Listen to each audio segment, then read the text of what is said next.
Hello everyone, it's Shane Kanto, your Wasteland reviewer, and I'm here to review Season 2 of Tiger King.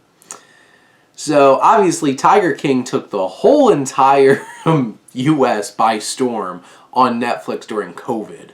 And everybody knows Joe Exotic now, and Carole effing Baskins. And this second season comes along oddly, and there's 5 episodes here. And here's the thing. I have some very strong feelings about this second season, and this whole entire thing has gotten so ridiculous.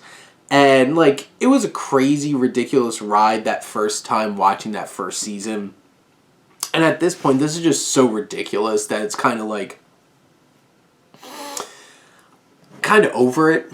But you have 5 episodes, and the first episode's more or less kind of a documentary about Joe Exotic and his whole backstory and everything. And that's interesting. I feel like it's an odd thing to be taking a whole step back after you just had a whole entire season about Joe Exotic, and why didn't you focus on that kind of stuff beforehand? And then you have the next 2 episodes, which honestly I could have done completely without, because realistically it came down to Joe Exotic's attorney and these couple other guys and all the crazy stuff they were trying to do and getting President Trump to pardon Joe Exotic, but then also just feeding all the conspiracy theories about Carole Baskins and her husband. And if she did or didn't kill her husband, there's not real evidence at this point. This is just a bunch of conspiracy theories drudging around for 2 episodes, and I'm just like, if you're going to make a true crime documentary, make it true crime. Instead of just throwing around conspiracy theories, and that's basically what it felt like. So the first 3 episodes, I'm just like, why?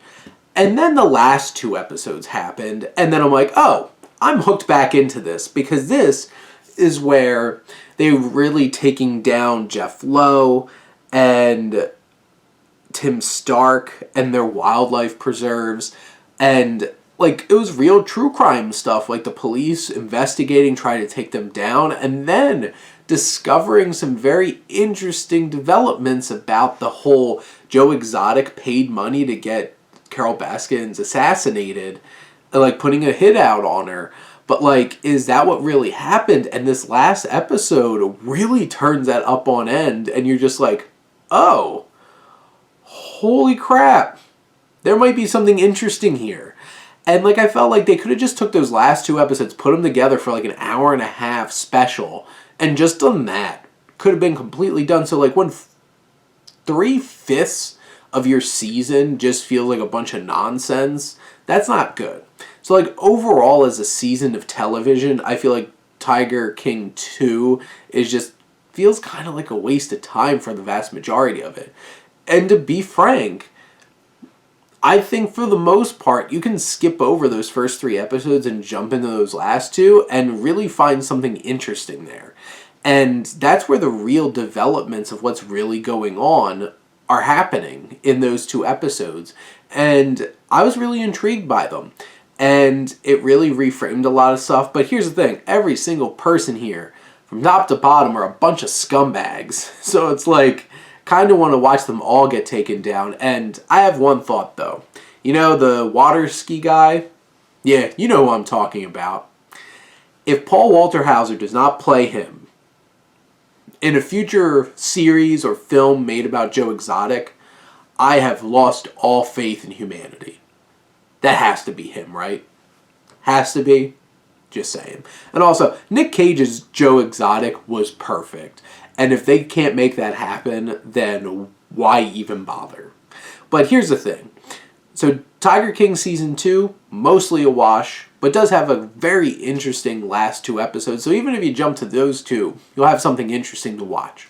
But in general, this is still very, very, very, very, very trashy and sleazy kind of true crime documentary series that, Netflix is just eating up and throwing to all of us, and we're gobble, gobble, gobble, gobble. We're eating it the hell up too. But those are my thoughts on Tiger King Season 2. Let me know what you think, and let's talk some TV. But thank you as always for tuning in and supporting your Wasteland reviewer.